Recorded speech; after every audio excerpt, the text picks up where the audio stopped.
오늘 함께 묵상할 성경 말씀은 열왕기상 20장 1절에서 21절 말씀입니다. 열왕기상 20장 1절에서 21절 말씀입니다. 오늘은 13절 말씀을 읽겠습니다. 한 선지자가 이스라엘의 와합 왕에게 나아가서 이르되 여호와의 말씀이 내가 이 큰 무리를 보느냐 내가 오늘 그들을 내 손에 넘기리니 너는 내가 여호와인 줄을 알리라 하셨나이다. 아멘. 오늘 함께 묵상할 주제는 여호와인 줄 알리라입니다. 본문 열왕기상 20장은 수세에 몰린 아합 왕의 이야기입니다. 그리고 이 상황에서 역시 하나님은 은혜를 베푸십니다. 아합 왕을 악한 왕으로 우리가 알고 있지만 사실 아합 왕을 향한 하나님의 이 과도한 러브콜은 약간 이해가 되지 않습니다. 정말 끊임없이 아합 왕에게 은혜를 베푸는 것처럼 보이기 때문입니다. 그리고 반면에 아합 왕은 수없이 배신을 하고 있죠. 본문 20장에서는 아람 왕이 쳐들어옵니다.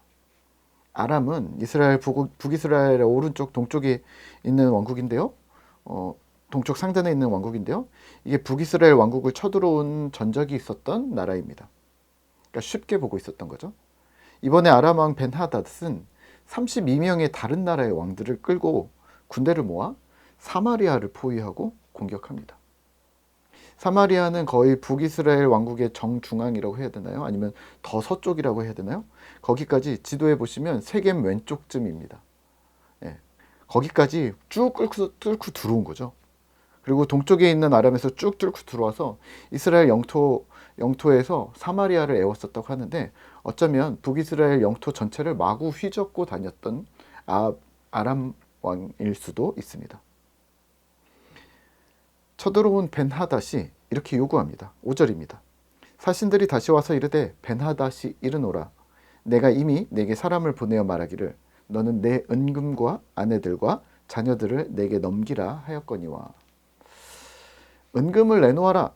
그리고 더 나아가서 아내와 자녀들을 내놓으라고 합니다.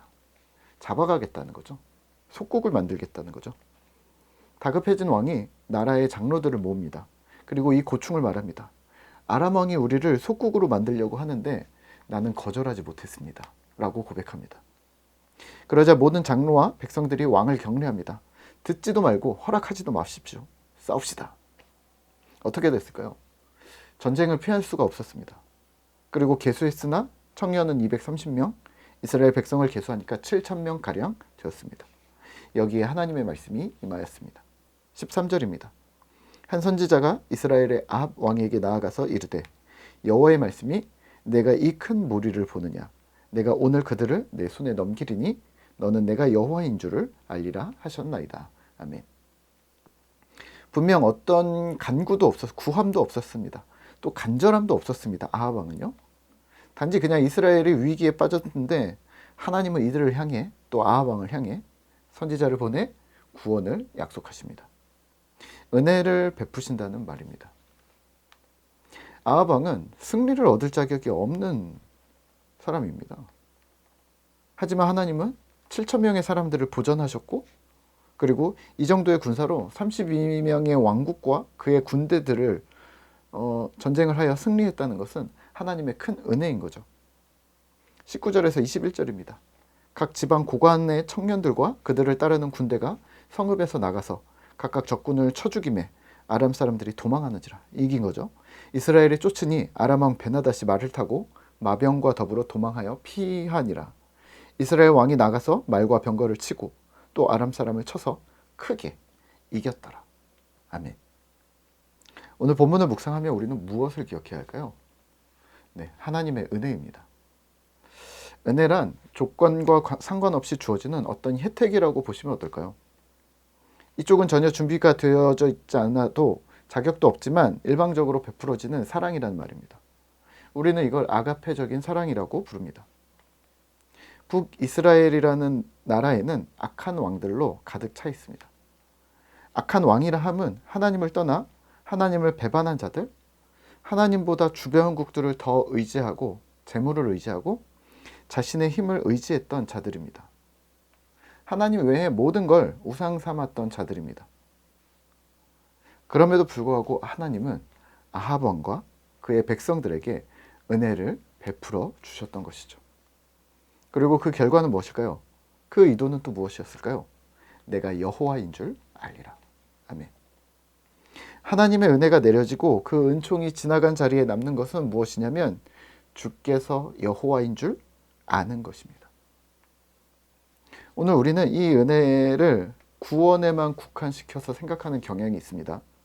네, 물론 은혜로 얻은 구원, 자격 없는 벌레만도 못한 인간들이, 이 죄인들이 하나님으로부터 받은 구원은 엄청난 은혜가 맞습니다. 하지만 현재를 살아가는 우리가 그것만 은혜라고 부를 수 있을까요?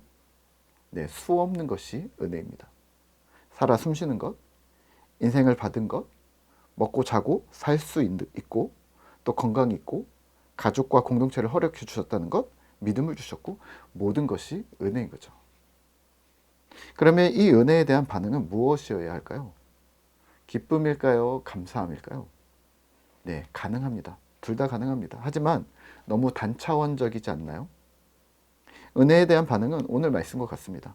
13절입니다. 너는 내가 여호와인 줄 알리라.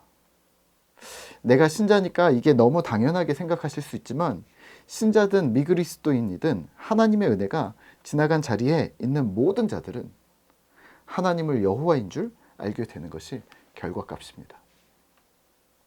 저도 그런 기억들이 많은데요. 20대 때 취업을 했을 때, 또 사역지를 얻었을 때, 또 30대 때 결혼을 하고 가족들이 생길 때 삶의 굵직굵직한 굴곡마다 이런 고백들이 있었습니다. 아, 하나님이 여호와이시군요. 내가 잘해서 그런 거야 라고 교만할 수도 있고요. 상황이 그럴 수밖에 없었어. 어떤 이유들을 대지만 사실 마음속에 정확하게 인지하게 되는 거죠. 결국 하나님이 하신 일이군요. 요즘 저도 여러 가지 상황들 때문에 예전의 은혜들을 다시 상기할 기회가 되고 있는데요. 아, 그래. 그때도 하나님께서 인도하셨지. 내가 결정한 것은, 내가 어떤 기여한 것은 아무것도 없었지. 주변에서도 다들 의아해했었지. 다 하나님이 하신 일이지. 그래서 오늘도 기도합니다. 주의 은혜를 나에게 부어주소서.